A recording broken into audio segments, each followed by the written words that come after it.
حلقہ L4 کھڑی شریف تحریک لبیک نے اسماعیل آباد پل منڈا میں تگڑا میلہ سجا لیا۔ مسلم لیگ نون کی 20 سالہ رفاقتیں توڑ کر حاجی جاوید مغل سمیت سینکڑوں لیگی ووٹروں سپورٹروں نے تحریک لبیک کے امیدوار چودھری عبدالعزیز ایڈوکیٹ کے قافلے میں شامل ہو کر الیکشن میں بھرپور ساتھ دینے کا اعلان کر دیا۔ تحریک لبیک کے امیدوار عبدالعزیز چودھری گاڑیوں اور سینکڑوں موٹر سائیکلوں کے بڑے قافلے کی شکل میں اپنی رہائش گاہ سے جب اسماعیل آباد جلسہ گاہ پہنچے تو وہاں پر موجود عوام علاقہ اور تحریک لبیک کے چاہنے والوں نے اپنے قائد کا والہانہ استقبال کرتے ہوئے لبیک لبیک کے نعروں سے فضا کو منور کر دیا۔ مسلم لیگ نون کو چھوڑ کر تحریک لبیک میں شامل ہونے والوں میں محمد قاسم مغل، حافظ عابد محمود احسن، فضل مغل، محمد منشا مغل، حافظ نثار ہاشمی، حاجی وسیم مغل، ٹھیکیدار حاجی عبدالرزاق مغل، ٹھیکیدار شبیر مغل، وقار عاقب اسلم مغل، میاں محمد توقیر، حافظ حمزہ، ادریس مغل، راجہ تیمور سمیت سینکڑوں افراد نے تحریک لبیک کے امیدوار چودھری عبدالعزیز کو اپنی مکمل حمایت اور تعاون کا یقین دلاتے ہوئے الیکشن میں کامیابی کی نوید سنائی۔ میں شکرگزار ہوں تمام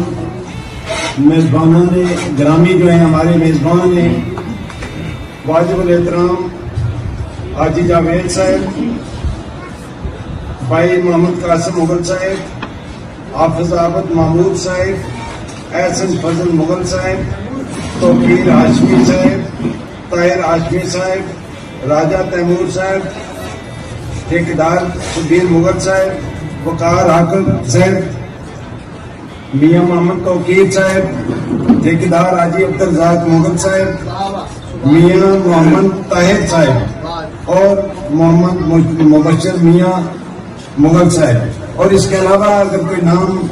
رہ گئے تو میں جناب معافی چاہوں گا۔ اور میں سب سے زیادہ شکر گزار ہوں آپ سب بھائیوں کا جن کا نام لیا ہے۔ سلطانی صاحب آج یہاں مجھے نظر نہیں آ رہے، وہ حضرت بہو سلطان رحمۃ اللہ علیہ کے مرید ہیں، ممکن ہے کہ وہ ضروری کام کی وجہ سے گئے ہوں۔ تو آپ سب لازمی ہیں، جب میں یہاں آیا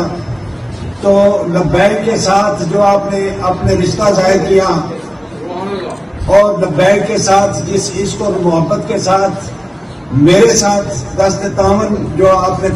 عبدالعزیز چودھری نے اسماعیل آباد پل منڈا سے دوسری سیاسی جماعتوں کو چھوڑ کر تحریک لبیک کے جھنڈے تلے جمع ہونے والوں کو خوش آمدید کہا اور اپنے خطاب میں کہا کہ تھانہ کچہری اور گلی کوچے کی سیاست کو ختم کرنے کا وقت آ گیا ہے۔ ہمیں دین کی سربلندی اور دین محمدی کو تخت پر لانے کے لیے تحریک لبیک کا ساتھ دینا ہوگا۔ عبدالعزیز چودھری کا مزید کہنا تھا کہ آج دنیا میں مسلمانوں کی زوال پذیری کی بنیادی وجہ بھی دین سے دوری ہے۔ اب وقت ہے ووٹ کی طاقت سے دین کی آواز کو بلند کیا جائے اور TLP کو مضبوط کیا جائے۔